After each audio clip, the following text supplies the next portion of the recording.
तो रोहित शर्मा को कैप्टनसी से हटा दिया गया, लोग गौतम गंभीर को विलन बनाने लग गए। नहीं भाई, क्यों उसको विलन बना रहे हो? उसने भैया इंडियन क्रिकेट को तबाह कर दिया। अच्छा, कैसे तबाह करा? जब भैया वो आया तब इंडिया पहली बार होम में हारी न्यूजीलैंड से इतने सालों बाद, वो भी 3-0 से क्लीन स्वीप हो गई। अच्छा, उसमें कोच की गलती है? हाँ भैया, उसमें कोच की गलती है। तो इंडिया जो चैंपियंस ट्रॉफी जीती उसमें तो भैया फिर कोच का कंट्रीब्यूशन होने, नहीं भैया, वो तो रोहित ने जिताई है। ये कौन सा दोगलापन है? अगर इंडिया न्यूजीलैंड से सीरीज हारी है 3-0 अपने घर पे, उसमें कोच की गलती है, तो इंडिया जो चैंपियंस ट्रॉफी जीती है उसमें कोच का कंट्रीब्यूशन क्यों नहीं है? उसमें कोच की वजह से इंडिया क्यों नहीं जीती है? लोगों का कहना है कि जब कोहली को हटाया तो इन्होंने ये कह के हटाया कि हमको अलग अलग फॉर्मेट के लिए अलग अलग कप्तान चाहिए।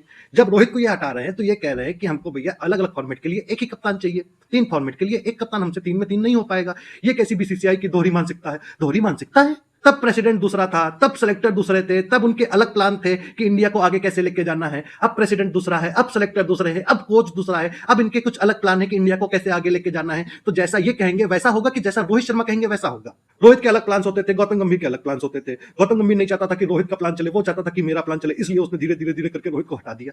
तो क्या दिक्कत है?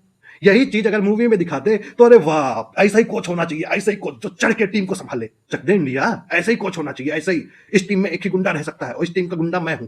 जो रियल लाइफ करके दिखा दिया तो भैया ये विलन हो गया, उसमें हीरो। अरे वाह, तालियां बज रही हैं, लोग सर्च कर रहे हैं क्या चक दे इंडिया एक रियल स्टोरी है? क्या ये रियल स्टोरी होती तो अच्छा होता, कितनी बढ़िया स्टोरी है। यही चीज रियल में हो रही है तो भैया विलन है, गौतम गंभीर तो विलन है।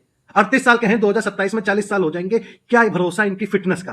फिटनेस ये थोड़ी ना होती है कि इन्होंने 10 किलो कम कर लिया, अरे भैया ये फिट हो गए। फिटनेस ये भी होती है कि जो बाकी के टेस्ट हो रहे होते हैं उसको भी पास करना होता है। फिटनेस में फिजियो, टीम मैनेजमेंट सब ये भी देखेगी कि 50 ओवर ये जब फील्डिंग करेंगे, 50 ओवर बैटिंग करेंगे, ये कैसे कर पाएंगे। जान होगी इनके अंदर, हफने तो नहीं लगेंगे, उसी एनर्जी से कर पाएंगे जो एनर्जी इनकी मैच की पहली बॉल पे होगी, वही एनर्जी इनकी मैच की 600 बॉल पे होगी कि नहीं होगी। बहुत से फैक्टर है, वही फैक्टर मिला के बोला गया है कि नहीं अभी कंफर्म कि रोहित शर्मा खेल सकते हैं कि नहीं खेल सकते हैं। जब कंफर्म नहीं है तो इसका मतलब हमको एक नया कप्तान चाहिए। जब नया कप्तान चाहिए तो उसका मतलब ये तो है नहीं कि जब भैया स्क्वाड अनाउंस करेंगे ओडीआई वर्ल्ड कप की तभी कप्तान डाल देंगे कि ये लो, अरे फिर public shock, oh my God नया कप्तान आ गया। नहीं ना, उसको कुछ मैच देने पड़ेंगे, 20 मैच अभी बाकी हैं, अभी से उसको देना स्टार्ट कर दिया है। और देखो अभी बात हो रही ना रोहित शर्मा, विराट कोहली की, इन्हीं का नाम आ रहा है। अभी कोई एकदम से अपने आप को काबिल समझता हुआ आ जाएगा, फिर कहेगा हर्षित राणा को क्यों ले रहे हैं?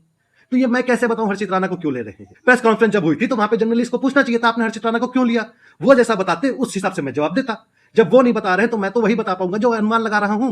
मोहम्मद शमी को क्यों नहीं लिया, मैं कैसे बता दूं? रिपोर्टर्स को पूछना चाहिए था मोहम्मद शमी को क्यों नहीं लिया। मैं तो यही बताऊंगा कि भैया अब हो गई उम्र, अब बैठे घर पे, अब इनका आना मुश्किल है। मेरे लिए तो ये है, मेरा पॉइंट ऑफ व्यू ये है। अब कोई पूछे ये पॉइंट ऑफ व्यू बता दो, फिर लोगों की चिढ़न हो जाती है। अरे जब चिढ़न हो रही है तो मुझसे पूछ क्यों रहे हो? यहां पूछना चाहिए, वहां पूछो जाके। मेरे को कैसे मालूम होगा कि वो गौतम गंभीर राणा को क्यों खिला रहा है और शमी को क्यों नहीं खिला रहा है?